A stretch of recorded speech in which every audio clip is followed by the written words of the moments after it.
But we're up. We're on YouTube. Hey, so the shit I was looking at was 30 minutes. 30 minutes is like optimal time. For a YouTube live thing? Yeah, or any like live stream or anything like that, like 30 minutes at a time. I guess is like the optimal time. All right. Okay. I can't get working, dude. That's all right. We'll just do it with some YouTube live. Sounds good. Fuck. Hey, try your cell phone, Ben. Try to do something on your cell phone. Well, but I have you guys on my cell phone. Oh, yeah, okay. Never mind. All right, no worries. We'll just rock. We are on YouTube. Hello, YouTube. What's happened, Tubes? Tubey Tubes. TheGrandSlamDunk.com inaugural live cast on YouTube. We've been on Facebook Live for a little bit, right? But now we are on the tubes, on the YouTubes. So welcome back and welcome home. Heard that. Today's going to be a good day. It is. I think it is. All right, Ben, you ready to just record it podcast style? I'm turning my mic on right now. All right. Oh, so all right. I just clicked on the recording. Hey, what's like illicit material policy on YouTube? Do people like drink beers and stuff? You cannot consume alcohol, I believe, on the tube. Yeah. Yeah. I don't believe. I honestly don't know. What about like sounds of illicit consumptions? I honestly think the sounds are okay, but I don't think like drunk cast or something like that. You can't do that. I don't think.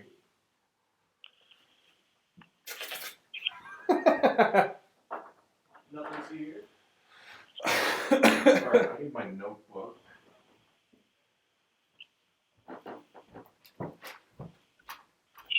Yeah, Washington got fucked here, dude. Yeah, I think so.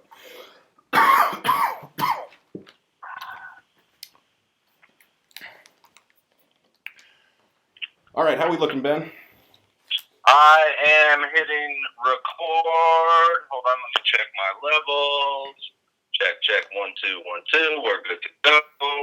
Shall I hit record, G-Money? Yeah, I think so. All right, we are hitting record. Uncle Ben is recording. Mic check. 1, 2. Allegedly, 2 people are watching right now. Hello, 2 people. I'm not super familiar with the YouTube. Might just be Ben. YouTube. One of them is definitely me. All right. I don't think it counts as me watching, like what I'm signed in on. I don't believe so. Well, if we got somebody else watching, hello. Welcome back and welcome home. We are getting ready for a little Mark It's Zero podcast. I think it's going to be a little NCAA heavy. It'd be nice. I do like college football day. Yeah. And Ben, you got some insights into the World Series, I assume. I can talk a little World Series, absolutely. Cool. I caught the first part of the game, but then we went to... That's all you needed to see. I saw that monstrous Chris Bryant home run. Anyways, let's we can talk. There's like a chat function on YouTube. Okay, yeah, there is.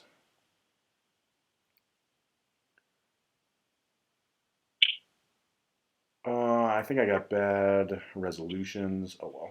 1103. Yeah, oh well. Stream health looks okay. Analytics. Okay. Boys ready? Let's do it. You got your... Let's mark it, baby. We're marked. We're up and running. Are you recording? Yep. All right. Ben, you recording? I am recording, sir. All right, I'll call it in. Here we go. Sounds good. Welcome back and welcome home to the Mark It Zero podcast. We are back at you again with a special Wednesday edition. We are on YouTube Live. We got Big Mike sitting next to me. I got Uncle Ben on the phone. Big Mike, how you doing, buddy? Doing well today, sir, yourself. Give me a big up top high five for One YouTube time. Live. Yes! YouTube Live, that's for you. Boom. Love it. Love it. Ben, how you doing? I'm doing all right, fellas. It's good to see you guys on the YouTube Live. You both look dashingly handsome, as only big body men can look, my friend. Absolutely, looking strong, looking good. It's the first time that I'm on live without a jersey on, so I feel like I'm revealing a little bit here. People can see a little more of the physique. You feel naked. Yeah, I feel naked. That chiseled podcast body. Chiseled pod body. Actually, I'm gonna throw on the. I had this as backup. I think it's gonna be too hot, but I've got a little special treat. I've got the letter jacket. I'm gonna roll with the letter jacket. The O-Town represent letter jacket. O-Town. Overland High School. Aurora, Colorado. So yeah, throwing it back, reminiscing. We all played high school ball together. I don't know if our listeners know. For anybody new out there, we were all offensive linemen. OHS, 2003. Fucking another demonstration of O-line domination. Old school. So I just threw on the letter jacket. I feel much more clothed. I feel ready to go now. Jacket looks good. Jacket looks good. I like how the pins are up there too. Gotta have the pins, man. Gotta have the pins. The O's a little wobbly. It's gotten pushed into storage a few times. But the pins are still there, man. The chenille on that, the material, it's holding up nicely. Yeah, looks good. Looks good. So anyways, fellas, let's get started, man. We got sports to get to. We got things to talk about. I think first off, we had a pretty big baseball game last night. Something happened? Hey, Game 6. Game 6. Classic. Man. Fuck. Classic beatdown right there by the old Chicago, by the Chicago Cubbies. was in it, man. The Cubbies are still in it. Killing me. Ben, you watched the game? I did. It was in ultra. I've watched every single World Series game this year. I've had an absolutely great time doing this, watching these games. As I said on our most recent podcast, I feel there is nothing that is more American than sitting down and watching the World Series. And this was far and away the least competitive game I felt out of all of them. The Cubbies got up early.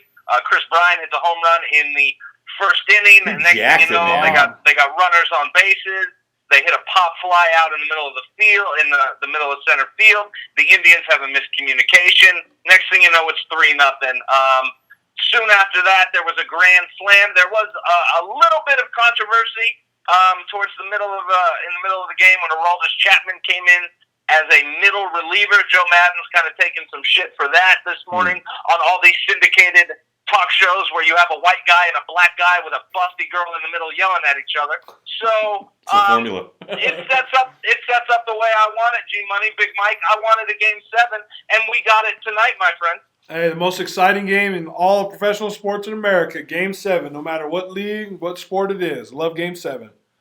I'll tell you what, the Aroldis Chapman thing, my theory is you're gonna win with your best, you're gonna lose with your best on the field. So I think that's the way Joe Madden was thinking, is he goes, you know what? They haven't hit Aroldis Chapman yet. He's been still throwing over 100 miles an hour for everything. And, you know, I agree with him. I agree with him. Put your best players on the field as much as possible. And as long as they can hold up, then keep it going that way. Yeah, I guess my only pushback with that would be you were up multiple runs. It wasn't like it was a one-run game. I agree with that. You know, so maybe you hold on to that guy and save him for Game 7. So now it kind of sets up to where, you know, the Cubbies are going to throw Hendricks, and if he gets in trouble, then they can bring in a couple other guys, and you may see John Lester closing out the game for Chicago tonight. It should be interesting.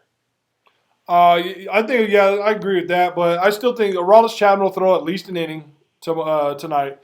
Like I said, man, hey, win with your best, lose with your best, and he is hands down the best guy they got coming out of the pen. So he's definitely going to be the guy that's going to come in. He's going to shut it down. And you know, for me, it's one of those things they have to be up. If Chicago's up, you can bring him in and let him throw another 2 innings, 8 out save again. But if not, man, that's a sketchy thing to do. If you need to stop the bleeding, that may be the only other reason he puts him in if Cleveland starts scoring a couple runs there early. But they have to be up because that's where their advantage is. When Chicago's up, they have that advantage of having Aroldis Chapman. I'm not saying Andrew Miller isn't anything to scoff about out there. That dude is amazing. That dude's chucking the rock. I mean, big old 6'8" cat. You know, this is a battle of the lefties in the bullpen for both of them. But I think definitely if push come to shove, I think Chicago has the advantage if they're up with Aroldis Chapman coming in. Yeah, I mean, I like the analysis. I definitely would agree with that. But I think everybody in Cleveland is hoping that Kluber shuts shit down and gets it together. And Kluber's been great. He's been dominant. I think Cleveland, I feel pretty good if I got him going into it. I feel all right. He's still on short rest again, though. That's the whole thing. It's the second time on short rest. He's coming out, and you know, once again, there's no holding back at this point, man. You got to just chuck the rock and get rolling. Ain't nothing to rest for after this, right? You have a nice long rest after this game, but this is the last one.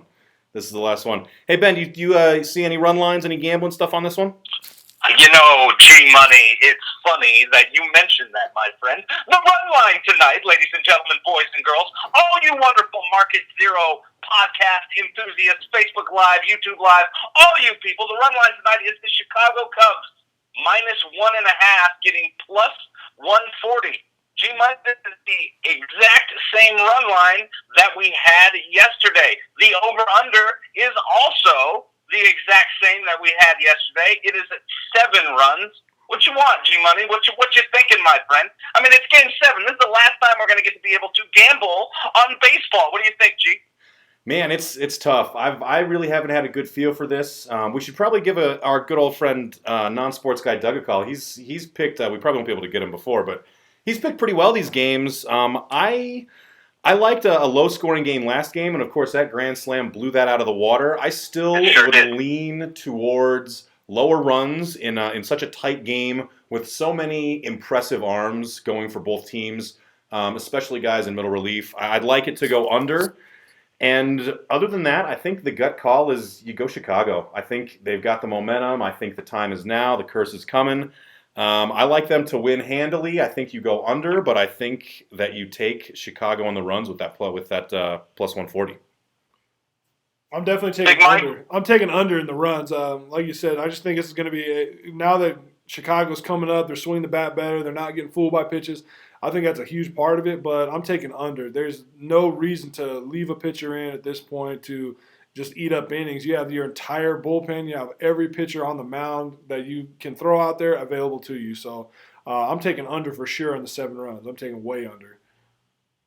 The narrative for this series is quite interesting because you have 2 cities, 2 ball clubs that have never won or have not won for decades. And now it comes down to a decisive Game 7. So we're going to see at some point tonight, one team is still going to be cursed, and the other one will have broken the curse. And from what I saw last night, my friends, I like the Chicago Cubs. I think they have momentum on their side. I think being out of Chicago gives them a lift because they don't have the pressure and the weight of a city sitting on top of them. Kluber's also pitching on short rest. Again, for the 3rd time in the series, give me the Cubbies at -1.5. Give me the Cubbies. All right, I think we can go ahead and mark it. All right, so yeah, that pretty much wraps up baseball. My microphone wasn't turned on, so I'll go ahead and turn that on. Let's go ahead and mark it. That pretty much wraps up the baseball part. We also had some big news coming out. The college football playoffs have released their initial rankings and might have a couple thoughts on it. Again, the playoffs are still pretty new. I really like the format. I think it's generally an improvement over the old BCS system, over the computers making decisions. I like that you have real people sitting down and actually watching games and talking about them. Having said that, I think they fucked up. I think they made a big mistake. Definitely. I think everybody sitting here and talking agrees that they made a mistake. What is that mistake? Help me out here, Mike. What happened? So it goes from 1 to 5. It goes Alabama, Clemson, Michigan, Texas A&M at number 4, and Washington. I personally think that Washington got snubbed out of this. You're still undefeated. Regardless of how you played last week against Utah, which was a tight game, and it wasn't as dominating as people wanted it to be. I think that's the issue, is that it's not as dominating because the Pac-12 isn't what it used to be, this year. And so I think that's the reason why they dropped to number 5 and Texas A&M went up because, they still played Alabama and it was relatively close in an Alabama scoring game. So yeah. I think that's why they got snubbed out of that. But still, you're 8-0. You're 8-0. Yeah. You deserve to be in that number 4 spot. I don't think a one-loss SEC team should be in there. Plain and simple. I don't think a one-loss team should be in there, especially if there's other teams that are in those bigger divisions that should go in there. Like Western Michigan's undefeated still, but Western Michigan will not be making the playoff this year. No offense to the old Broncos, there go Broncos. But it's one of those deals. Shout out to the Broncos. But Washington's getting snubbed here for sure.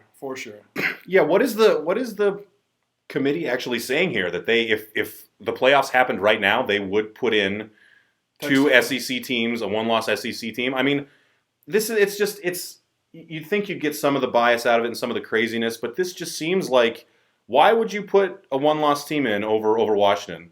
Washington plays in the Power Conference. I understand that the Pac-12 is down, but I'm pretty sure the SEC doesn't look like it's the best conference now. Big Ten looks like it's going to be. They should be, yeah. in my opinion. So I don't is it a vote for the conference? Is it a vote? I haven't watched a lot of Texas A&M. Do you really think that they could beat Washington at this point? I mean, what is the logic that they could be using to keep an undefeated team out right now? I can't see it. Give it to me, Ben. Lay it on me. I know. I can answer your question, G-Money, because it's an outstanding question. And those of us who are college football fans, we look at this and we go, you got to be kidding me. This doesn't make any sense. Why in the world would you do that? I'll tell you why, my friend. Because it's a fucking TV show. That's why. And they want you to tune in and get and argue and create a conversation. That is the only reason why Texas A&M is ranked right now. Because at the end of the day, it doesn't fucking matter. The playoff isn't until in the end of December. So they gotta build it up. It's too easy right now if you go Alabama, Michigan, Washington, Clemson. It's too easy. They need controversy. They need to create it up. They need to have things to talk shit about on all these wonderful talk shows that fill the air. By the way, if anybody ever wants to offer us a talk show, we'd be more than happy to take it. That is the only reason. The only reason, in my opinion. I'll agree with you on that. On the sports side of it, I honestly think Ohio State is who screwed this entire process up by losing. Seriously. And then barely beating Northwestern last week. They just take all the power rankings out of the schedules, out of margin of victory, all that kind of stuff. They're pulling everything down. So rather than have a maybe in Washington, even though they're playing fantastic, they're playing great, they're still 8-0. But you know what you're going to get with Texas A&M. You know what you're going to get with the SEC when they go out there and play. So I think that's, once again, like you said, it's to create drama in what's going on. But I definitely think Ohio State's screwing this up, especially if, we'll say hypothetically, they beat Michigan. Yeah. If they beat Michigan, this thing is going to be out of whack. And I think, honestly, if they beat Michigan, there's not going to be a Big Ten team in the playoff. I'm going to disagree with you. No? Well, I mean, it depends. If they beat Michigan but then suffer another loss, then yeah, I agree with that. But I think if Ohio State wins out, they beat Michigan, I think they've still got one or two other ranked opponents on the schedule in the Big Ten. Oh, I might be wrong about that. I think if they win out and beat Michigan, they will put a one-loss Ohio State in there. If they lose more than one, then no. Then Big Ten might not have anybody in there, and that'd be a shame because I think they got a lot of decent teams. Like you said, I can't agree with that because just based upon this year is, I mean, Ohio State is 6 right now. They're 6, and Washington's undefeated above them. I'm saying right now, if Michigan loses to Ohio State, it's going to be Alabama, Clemson, A&M, Washington. I'm calling it right now. All right. I probably agree with that. I think if there's any undefeated team that I would keep out of the Final Four right now, it would be the Clemson Tigers. The luckiest college football team in America. I watched the Florida State-Clemson game. Clemson continues week in and week out to be lucky as hell. They always get the breaks, and at some point, that's going to catch up to them. So if you were going to kick a team out for me, it would have been the Clemson Tigers. I believe Texas A&M is a very good football team. This is why Big Mike, a couple podcasts ago, I advocated to you that we should have a 6 to an 8-team playoff because Texas A&M, I think, one loss to Alabama doesn't necessarily paint a full picture because they are a very complete football team. If I'm going to kick one of those 4 out, though, it's not going to be Washington. It's going to be Clemson. And you can go ahead and mark that as an Uncle Ben mad take of the week, my friend. Uncle Ben mad takes. Clemson has a pretty soft schedule. They finish out playing Syracuse, playing Pitt, at Wake Forest, and playing South Carolina. There is no reason that they shouldn't go undefeated. Maybe the Gamecocks can get up for that game. God, you hope so, right? You got to hope that the Cocks can beat those poor souls at Clemson. It would be great if those poor misguided souls suffer a loss from the Gamecocks. I'll tell you this, my friend, if that happens, I will be streaking in Knoxville, butt-ass naked, screaming clang, clang with the trolley. And I may need one of you then to drive to Knoxville or fly here to bail me out. But we'll get to that. That's a couple weeks away. We can handle that. If you're running naked more than those things, it'd be clang, clanging down there. It's not going to be rough. Clanging away. We've gotten way off topic here. I think that's kind of the biggest contention. I really don't think it matters that much because I can't see anybody beating Alabama at this point. Seriously. I really can't. Yeah, this is Alabama's world. This is Nick Saban's world.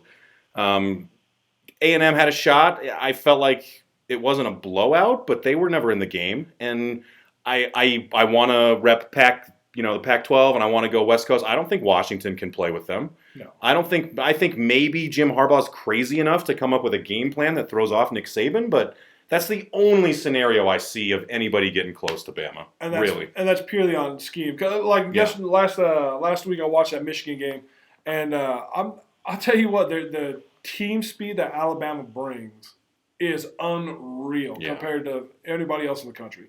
So watching that game, Michigan played last week. I forget who they were playing, but watching that game last week, it was just watching Michigan struggle with the speed coming off the edges for the O-line play. Guys breaking into the secondary. When they got there, they were getting outrun by people. Jabril Peppers, unreal though. You can put that guy anywhere. Jabril. Anywhere. He played like 7 different positions, Yeah. scored touchdowns on offense, special teams, ran back 2-point conversion. Like, this guy is unreal. Yeah, the real deal. And, hey, that's my Heisman Trophy vote right there. Agreed. And I'll tell you, hey, everybody says, Lamar Jackson, everything else. Hey, screw that, dude. You got to go out there and make plays, tackles, everything else like that. And once again, you're still playing the Big Ten. You're not playing the ACC. Yep. I'm just saying. And if you're, legit, you would have, if Lamar Jackson, if he could have pulled that win off early in the season, maybe it's a different story. I think he's right there. Yeah. So, but yeah, Michigan playing Michigan State. And that game wasn't even close either. I think Michigan State scored like 10 in the fourth quarter, I believe is what it was. But it was handily taken by Michigan that whole game. But like I said, I'm not convinced that Michigan's team speed can keep up with Alabama if and when they play each other. I just don't think it's going to happen. Like you said, though, but Harbaugh, he was always the one guy at Stanford. He was the guy who could create scheme to slow down Oregon when Oregon was on top of the world. Yeah. When they had everybody under the sun running 4.2s and under. He would always neutralize that. He would always find a way to scheme it out, to isolate, to take plays away. Yeah, he can do that. He knows how to account for speed. Yeah. So I think that's the only way that they would even come close to beating Alabama is just on scheme alone. Which that's what he's paid for. Highest paid coach in the NCAA, which I think he's underpaid. I really do. I know that was a topic on I think it's on Mike and Mike this week, but hey. They underpaid for sure. Probably with how big that program is and how much revenue they bring in, the reach that they have, and how dominant he has been for this long of a time. And there's really no sign of anything dropping off. They should pay him $10 million if they could. They should pay him $20 million, $50 million. I mean, the amount of revenue that major college sports brings in is obscene. And yeah, it's crazy. It's crazy. I agree with what you guys are saying. I think the matchup that we're all kind of wanting to see is Alabama-Michigan, right? Like that is the marquee matchup, no. like you guys said. Huskies, dude. Washington. Alabama-Washington is the only matchup you should want. Okay. All right. Well, go ahead and get your Pac-12 bias out there, and then, we'll talk about the better football matchup, which would be Alabama and Michigan. I guess we can agree to disagree, my friend. You say that, but I really do think that Washington is a little bit better than Michigan. And I do think that they'd match up pretty well. I don't think either of them have a great shot at Alabama, but if you really want to talk matchups and head-to-head, I do think Washington would beat Michigan. Okay. All right. Well, we can agree to disagree there, my friend G-Money. I have a proposal for you guys. All right. So if it was an 18 playoff right now, here's what would be the matchups. Are you guys ready? Go ahead. Sure. Alabama would play Wisconsin. Would you want to see that game? Fuck yeah. Wisconsin is the most underrated team in the country.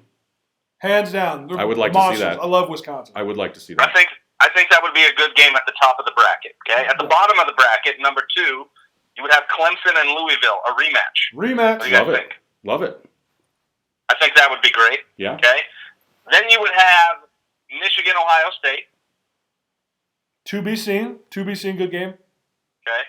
So in essence, you would have them play at the end of the season, and then they would play again, right? And then you would have Texas A&M, Washington. That'd be good. Yeah, that sounds great. That'd be a scary game to watch, man. You know how many points we scored in that game? That sounds great. I want to see all of those. For real. That really sounds like a really fun bracket. I think that would be really cool. Yeah, well, and then you have all the steps. Yeah, I agree. That sounds amazing. Make it happen. How long is this contract? At what point does it happen, though? Like, at what point do we stop dicking around with 4 and we start playing with 18? Well,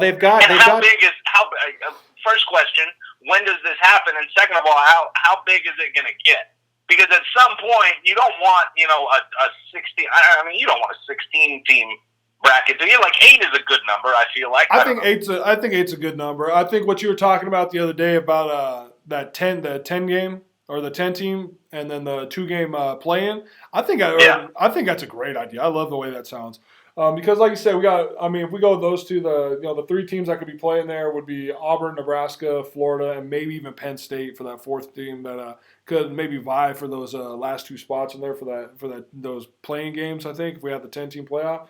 But all those games sound phenomenal to watch. Yeah, they really do. Those sound amazing. I mean, we've already seen Clemson, Louisville. We're going to see Ohio State, Michigan. Wisconsin would battle it out with Alabama, and they proved they could beat LSU. I would love to watch all those games. Once again, like you're saying, I think 16 teams is way too much. That's way too many teams in there. I think the 8 team is perfect because then if you're going to argue about any teams, they're at the bottom of the list anyway. You're not going to argue about the top 5. You're talking about 2-loss teams once you get down to 10, 11, 12, and those once you have 2 losses, you really don't have a legitimate argument to get back into the national championship. In my opinion, No, I agree with you. You got to take care of business. 1 loss, you can get a bye. If you're a good team with 2 losses, you can. But I think 8 teams is a perfect number. Yeah. And these are all just excellent matchups. They're like bowl games on crack that mean something. I mean, yeah, amazing. This is what the sport needs. Yeah, it would be great. It would be great. You could still brand it with all the bowl games and shit too. You could still keep that pageantry and that feel, and still make these bowl games matter. And and you'd let all these teams have a shot. Instead of having the Chick-fil-A Bowl mean absolutely fucking nothing, the Chick-fil-A Bowl could be, the 2 and 7 matchup, right? And then you go ahead and get that going, like the Peach Bowl. Yeah, then you can actually have something rolling with that. Yeah. Right. No. So I think this is the road we're heading down. At what how many years are we going to go before we don't get that? What do you guys think? I think it's going to be sooner. I think it's going to be sooner than later. I still think they're in the middle of that test phase here with this 4-team playoff, and I think it's going to take a couple times because this is exactly what everybody's arguing about. It turns back to that Baylor TCU argument from a couple years ago. Of Baylor won X amount of games, so did TCU, but they lost to each other and all this stuff. It's one of those kind of deals. So I think they're working out the issues right now. I 100% agree with you. Like I said, the 8-team playoff is a perfect number. Grant, exactly right. As soon as you get to those 9 and 10s, you're working in there. Those are 2-loss teams anyway. That's hard to argue your point to make that playoff at that point. So I think 8 teams is perfect. And every single year, if you look at it, we're talking about 8, 10, maybe 15 at the most teams that are even in that realm. So, I think that's a great idea. I think the 8 is perfect. So if you're listening out there in NCAA college football land and you happen to have some sway or pull, the Market Zero crew is asking and begging and pleading to bring the 8-team playoff to college football. Should we go ahead and mark it, fellas? Mark that. Let's mark it. You heard it here first. Copyright that 8-team playoff. We invented the 8-team playoff. It was our idea. So fuck you, Larry, whatever your name is. Drink your Dr. Pepper. But you do have street driveway. Hey, should we go through some college football matchups this weekend? Maybe talk about what you guys think? Yeah, fuck yeah. Okay, so we got Texas A&M playing Mississippi State. Is that going to be a blowout? Yeah. Mississippi State struggling this year. Yeah, smells like a blowout. Louisville at Boston College. Does Louisville roll again? Oh, of course. Boston College can't hang with the speed. Yeah, there's a lot of problems in BC. Definitely Louisville should roll. Okay. Wisconsin at Northwestern. Those sneaky journalists of Northwestern play the Badgers of Wisconsin. Hey, that's going to be a great game. That's going to be a pounded-out game because both the teams run the ball. I think Northwestern can throw the ball a little better, but that's going to be a sneaky good game to watch. I think it's a low-scoring game. I'd say 17-14, 20-17 game, but that's going to be an awesome game to watch, I think. Yeah, I'd agree. I'd agree. I like both those teams. Northwestern has definitely gotten some covers this year gambling-wise, so they are a exciting team to watch. And I agree with Mike. I think Wisconsin is definitely underrated. They got a lot of talent. They play scrappy. They play hard-nosed. This should be a good one to watch. Okay, all right. The Vanderbilt Commodores are at the Auburn Tigers. I feel as though this may be a slaughter fest. What do you guys think? Yeah, not too interested in that one. Vandy doesn't excite me. Nope. Hey, even though Coach Mason is my old coach in New Mexico State, Coach Mason, holler at your boy. Hey, good luck this weekend. I hope you do pull it off, though. There you Swing go. for the fences, There you go. baby. There you go. Then we have the Syracuse Orange, not even the Syracuse Orange men, but the Syracuse Orange at the Clemson Tigers. God, I hope Clemson loses. What's the over-under in this game, like 55, 60? Let me look it up. Hold on. I've got Bovada up here. Whatever. Yeah, there shouldn't be any reason. I mean, Syracuse, Whatever it is, I'm taking over. So Yeah. Clemson is minus 26 in this game, and I'm seeing over-unders at 110. Oh, no, I'm sorry. Whoa, my apologies. I misspoke. I was misspoke. like- That's I said minus 110, 110. my The God. over-under is at 66.5. Okay. all right. Okay. Over. Ooh, G Money, minus 26. That's a lot of points, isn't it? That is a lot of points, and Syracuse can cover. But, I mean, like I said, Clemson just likes to keep games close, man. Dabo Swinney's teams like to fuck around and have to come back at the end in some monumental, heroic effort. They play to their competition. That's the annoying part. They play to that's their a great way to put it. Absolutely. good teams, they come to play late and they hammer it out, but not. It's just a shit show, and they just know they're good enough. They know they're good enough to play. They know they're in the top 3. They know they're in the playoff, and it's just we'll just play around until we get there. That's it. That's the way I feel. It drives me insane. They can do that the I rest of agree the with that. season, though, now, too. There should be no reason. They can just goof around. That's why I think going into the playoff, they have the biggest advantage because they don't play anybody. Yeah. They don't play anybody. They can look over. I mean, you never want to overlook teams or anything like that, from the coach's standpoint. But you can look over all these teams and still be healthy and make sure you don't injure your guys and pull guys out because you have replacements to win these next 3 games for them. And that's why Clemson has, I hate to say it, has the best chance of playing in that championship game and potentially getting the win. So are we going to get a rematch? Is it just going to be Clemson, Alabama again? On the way the schedules work out, that's the way I feel about it. I'm not going to lie. Because Washington will still have to play SC in the Pac-12 game.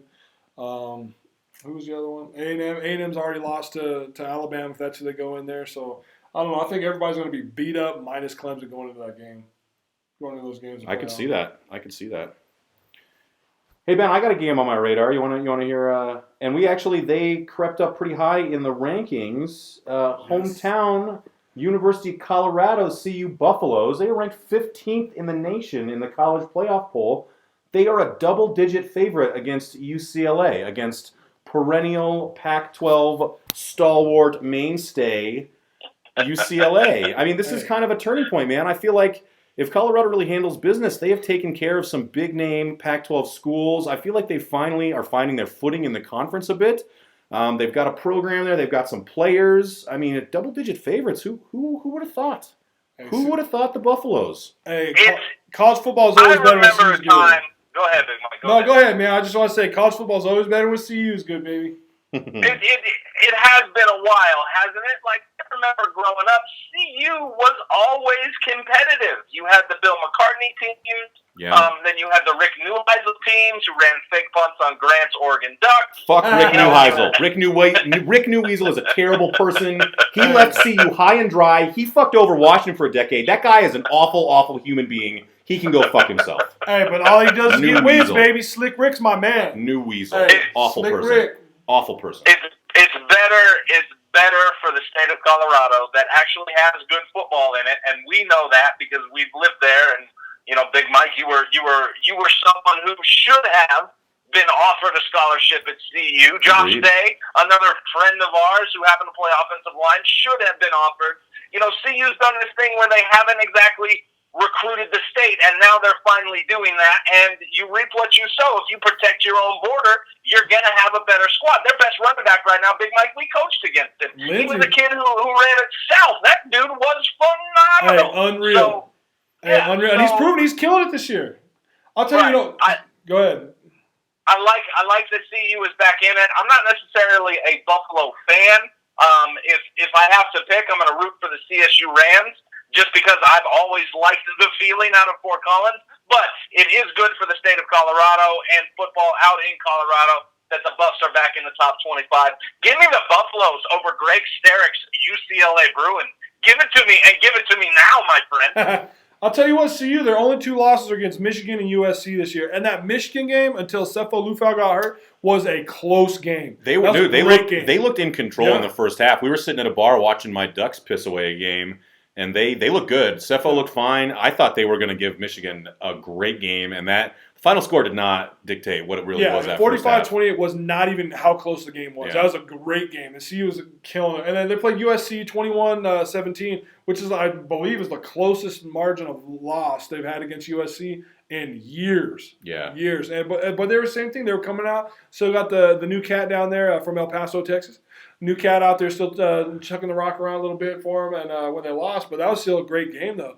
I think CU's finally come to that point where they can handle the speed of the teams they play against the Pac-12, and they have the athletic ability on defense to compete with those running backs out of the backfield, the dynamic vertical threats the Pac-12 is always pulling out, all the throwing teams out there. Yep. And the coaches have finally had the personnel to scheme around everything else that they go against on a week-to-week basis when they go play. I think that's the biggest key, and those players have played their ass off this year. Every game I've seen, amazing catch. They've stuck around. They've stuck through a lot of stuff. They're really taking ownership, and they play their hearts out. Play their fucking hearts out. Their guys have come to play. Receivers making one-handed catches left and right. I mean, CU has come to play, and I love it. I love it when CU is good to go, man. Yeah. Always makes college football good, and especially when Nebraska lost last week, so it makes me feel twice as good. Did Nebraska lose last week? They did lose last week. Did they lose? Sorry, Jack. Action Jackson. Sorry about that, boss man. Appreciate you listening, though. We got quite a few. Maybe Taylor Disney too. I saw one of our friends, Taylor. Shout out to Taylor. I think he's going to be listening too. He's a Nebraska fan. I had to buy him a couple pitchers of beer when Oregon lost to Nebraska. So enjoy the taste of that Cornhusker loss, and see you looking good. All right. Boom. We can mark that. Hey, we got a couple other games. And that CU game, I'm excited. I didn't realize that game was that game's on a Thursday. Yeah. So I'm going to get to check that out. I'm looking forward to that. I'll watch Game 7 of the World Series tonight, and I'll need a little sports fix because I do not want to tune in and watch the Thursday night NFL matchup, which is, I believe, the Atlanta Falcons at the Tampa Bay Buccaneers. We went over that last night, right, G? We did, yes. Atlanta's favored by 4.5. It does not look like a great game. It's going to be ugly, man. Yuck to that game. So I'll go ahead and watch the CU Buffaloes.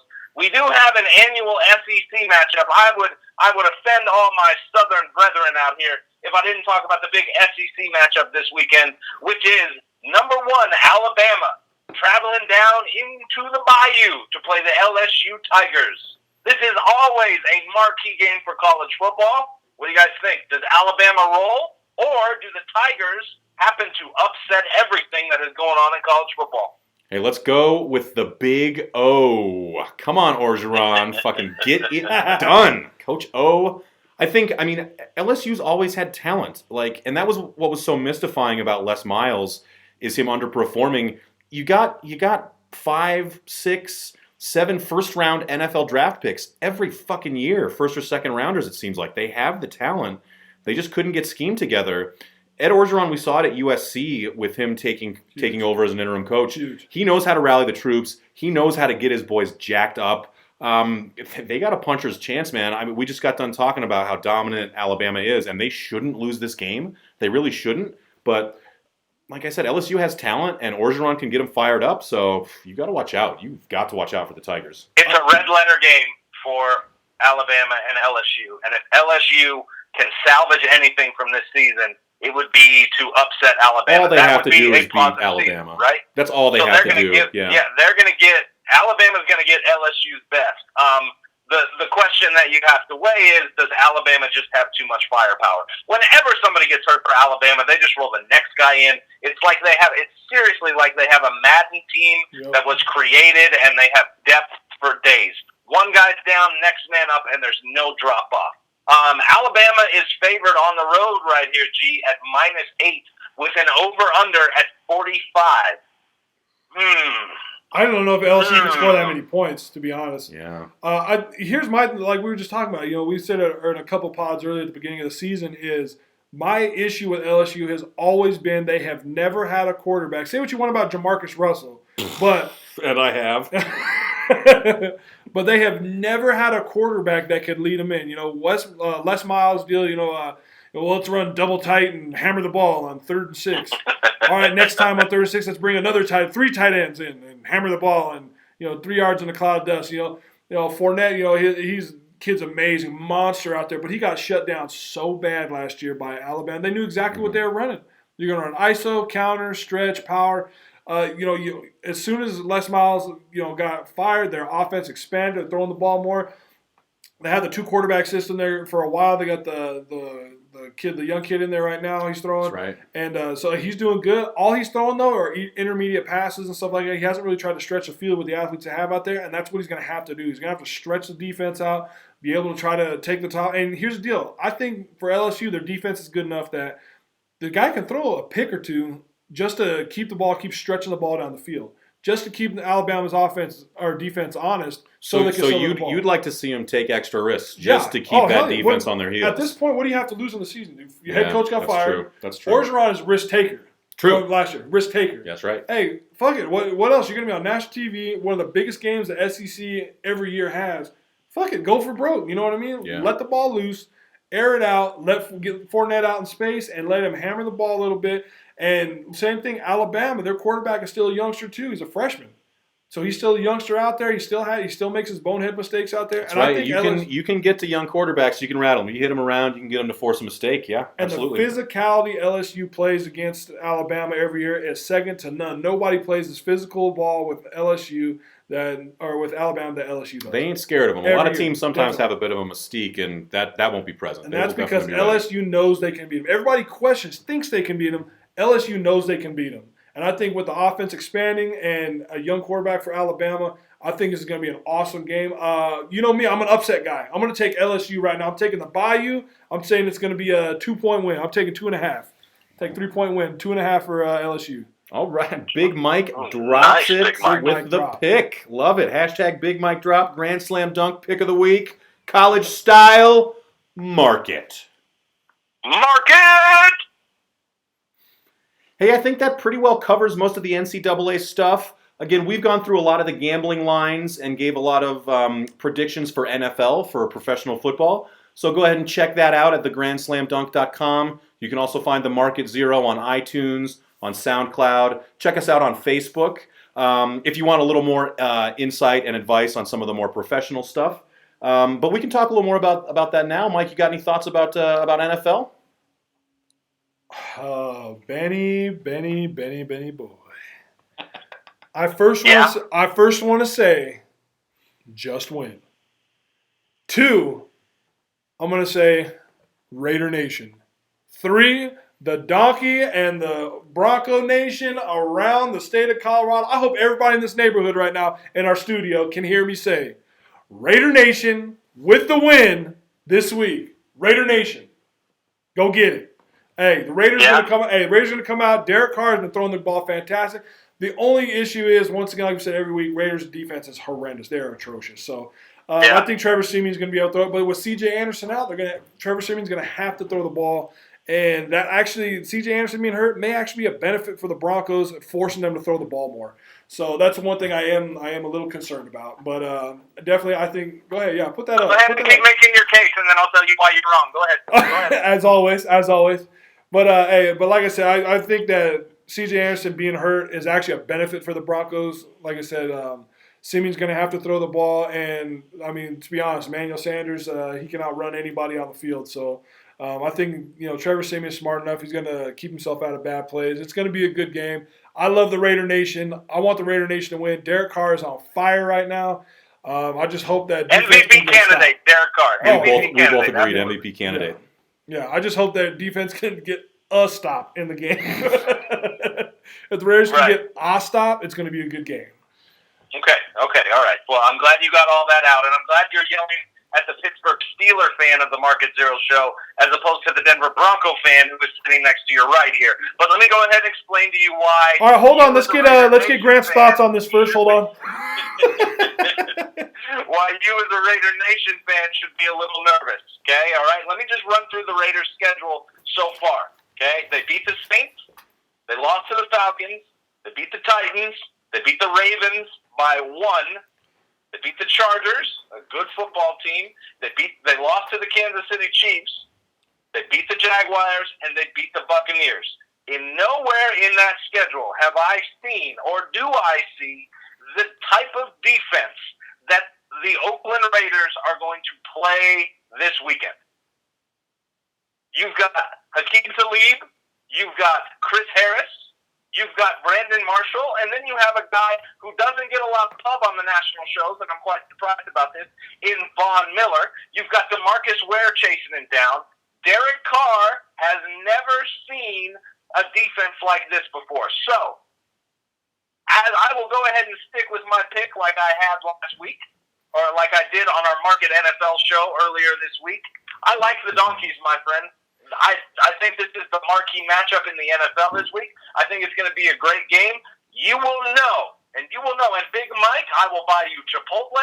I will buy you whatever lunch bet you want to go on. We can go ahead and bet lunch right here, right now. But done deal. You will know if the Raiders are the real deal after this weekend. You will know. You will know. Hey, I am definitely. Hey, I'm on you. I'm on you right there with that bet. Hey, you know I love me Chipotle double steak, pinto beans, white rice, hot chili, extra cheese. Hey, but I just want to bring it up to you, Ben, that the last time the Raiders saw a defense as good as the Broncos, they actually beat them. I just want to throw that out. Last year. Are you talking about last season? Last season? Well, that's what everybody's talking about. The Broncos from last season. Broncos Super Bowl. Last season. Oh, it's last season? No, bro. Raiders can't talk about last season when they beat the Broncos, but the Broncos talk about last season the whole time. Whatever. Hey, worry about Big Ben and that bum wheel he's got out there when they're going to lose by 14 this week. God, man. I'm definitely. Hey, let me ask you this, man. If you're Mike Tomlin, do you play Ben Roethlisberger? No, not yet. His Big Ben's thing is when he's healthy, he leads him up. I don't like taking that risk still. I agree with that. I don't think he'll play. He just had his meniscus scoped. Dude, like that's a minimum 4 weeks, and it's only been 3 weeks. And I know that these guys get the best medical care in the country. I know that, and that's what we'll call it. Okay, Big Mike, we'll call it the best medical care in the country. But I just don't feel like you do that. I feel like Landry Jones is capable enough to beat a very poorly rated Baltimore Ravens team. I like the Steelers. I'm a homer there. I'm hoping that the steel curtain can drop the boom. But like I've been telling you, Big Mike, the Steelers don't play defense. If you think the Raiders don't play defense, I'll see your Raider defense, and I'll raise you the shit defense that Pittsburgh has rolled out over the last couple weeks. I just want to say that the Raiders are the number 32 defense in the league out of 32 teams. Is that right? Are they really? Yeah, so I don't want to hear about bad defenses out there. Yikes. I didn't know they were that bad. Yeah. I do want to jump back to old Grant here about the Oakland Raider Denver Donquitos game coming up here on Sunday. I'm kind of curious about your opinion here.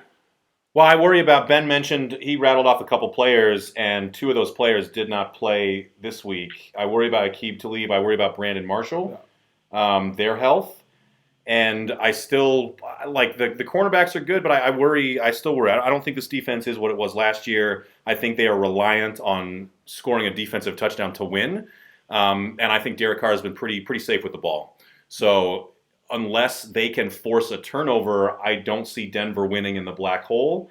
Especially as a road favorite, I like Oakland with points. I like the home dog. So yeah, I hope to God, as a Bronco fan, I'd love to see a win. But as a gambler right now, I like Oakland's side in this game. You're such a humble Bronco fan, G Money. You're such a humble fan. Will you just embrace the fact that your team is the only team that can challenge the Brady out in New England? Can you just embrace it, my friend? I don't think they have a shot to do that. I don't think they can with Simeon, man. Nope. Maybe. The defense can, the offense can't, dude. Brady is amazing. Hey, that dude is unreal. He's having one of the best seasons of all time. And missed 4 What wins championships? So what? What wins championships?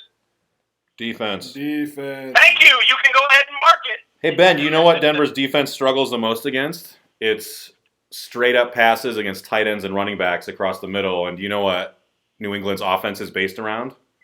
Tight ends. Tight ends and your number 5 running back in the Tom Brady. It's based around Tom Brady never making a mistake. That's what it's based around. Yeah. Ice cold, no mistakes. That's why they call him the Iceman.